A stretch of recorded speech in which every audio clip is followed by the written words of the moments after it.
हम लोग जब चार्ट्स में देखेंगे तब आपको समझ में आएगा। तो पहला इंपॉर्टेंट पॉइंट है बायर्स के लिए, कितना कम, जितना कम रिट्रेसमेंट उतना अच्छा प्रॉफिट। क्यों? अगर रिट्रेसमेंट लेट्स से कि नहीं, मार्केट अगर यहाँ से यहाँ तक करेक्ट हो गया, कुछ लोग यहाँ से बाई करना स्टार्ट किए, तो जब ये फिर से ऑल टाइम हाई पहुंचेगा फिर रेजिस्टेंस हो जाएगा, या फिर जितने लोग बाई किए होंगे उनका पेट भर गया होगा, उन लोग प्रॉफिट फिर बुक भी कर सकते हैं, जैसे यहाँ से लेकर यहाँ से प्रॉफिट बुक किए। लेकिन अगर मार्केट छोटा सा करेक्शन देके ब्रेकआउट दे रहा है, तो जितने लोग यहाँ बाई किए होंगे उनका अभी रिस्क टू रिवॉर्ड भी नहीं आया है, तो डेफिनेटली उन लोग होल्ड करने वाले हैं और एक अच्छा मोमेंटम देता है। तो चलिए हम लोग थोड़ा सा इंडेक्स के ऊपर देखते हैं इन डिटेल्स के अंदर कहाँ पे ये चार्ट पैटर्न बन सकता है। करंट लेवल पे अगर देखेंगे, राउंडिंग का मतलब ये नहीं कि नहीं पूरा आप लोगों को एग्जैक्ट शेप दिखे, आप लोगों को प्राइस एक्शन के साथ दिखेगा, लेकिन अगर हम लोग देखें, इमेजिन करते हैं यहाँ पे हम लोग टॉप मानते हैं, मार्केट यहाँ से नीचे की तरफ गया था, थोड़ा सा राउंड बनाया, यहाँ पे फ्लैट बनाया, फिर धीरे धीरे ऊपर की तरफ जा रहा है, ये ऑल टाइम हाई के आसपास चल रहा है। इस लेवल पे हो सकता है थोड़ा वेट करे, अगर यहाँ पे जैसे करंट लेवल पे कैंडल दिख रहा है वेट करे, अगर ये बहुत ज़्यादा डिसेंट करेक्शन नहीं होता, decent correction in the sense इतना ज़्यादा करेक्शन नहीं होना चाहिए, अगर प्रीवियस स्विंग देखेंगे प्राइस एक्शन के हिसाब से ये हायर है, ये बन रहा है, ये ब्रेकआउट दिया है, तो इसी रेंज के अंदर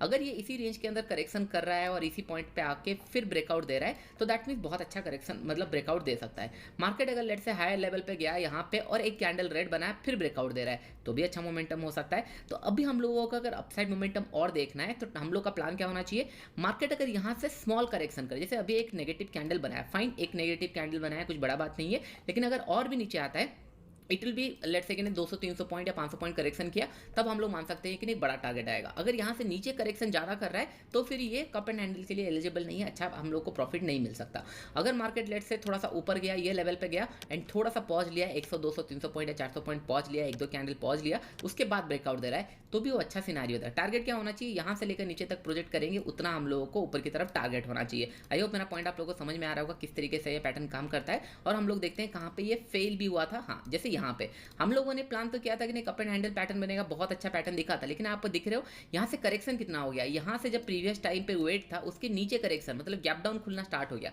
तो यहाँ पे लोग गलती करते हैं कि नहीं पैटर्न को आधा अधूरा समझते हैं, ये सोच कर कि हाँ ये तो कप एंड हैंडल बन जाएगा, यहाँ पे बाई कर लेते हैं, लेकिन ये ब्रेकआउट फेलियर हुआ और इनडायरेक्टली नीचे की तरफ ये बहुत तेजी से नीचे आया। तब आपको समझ में आएगा कि नहीं यहाँ पे गैप डाउन खुल के नीचे आ रहा है। तो करंट लेवल से गैप डाउन खुले या तेजी से नीचे आए, तो दैट्स द फर्स्ट साइन कि नहीं अब भी ऑल टाइम हाई नहीं ब्रेक करने वाला। लेकिन मार्केट अगर लेट से गैप अप खुले या फ्लैट खुले या पॉज ले, तो कहीं ना कहीं हम लोग को थोड़ा सा कप एंड हैंडल का पैटर्न दिखेगा और हम लोग को एक मोमेंटम और मिल सकता है। आई होप पॉइंट आपको समझ में आ रहा होगा। इससे पहले भी ये पैटर्न बनते रहते हैं, जब भी ऑल टाइम हाई लगता है उसके बाद अगर हम लोग यहाँ पे देखेंगे, आपको दिख रहा होगा एक टाइम पे ये ऑल टाइम हाई लगा था ये पॉइंट पे, यहाँ से मार्केट नीचे की तरफ गया, फ्लैट हुआ, फिर ऊपर गया, यहाँ से एक छोटा सा पैटर्न बनाया, फिर उसके बाद ब्रेकआउट दिया। आप देख रहे हो इस टाइम पे कितना टाइम तक वेट किया, नो डाउट यहाँ पे भी नेगेटिव कैंडल से, लेकिन आप देख रहे हो बहुत बड़ा करेक्शन कुछ नहीं था। That means all time high के आसपास अगर बहुत टाइम तक ये वेट कर रहा है, it's not for seller, it's for buyer. I hope ये पॉइंट आपको समझ में आ रहा होगा कि नहीं किस तरीके से थोड़ा सा ट्रेंड डिफाइन कर सकते हैं करंट लेवल पे। अगर देखोगे, लेट्स इमेजिन अगर यहाँ पे रेड कैंडल बन रहा है और फॉलो थ्रू नहीं हो रहा है, तो market is planning to go further up, क्योंकि जब भी मार्केट नीचे आता है, आप देख रहे हो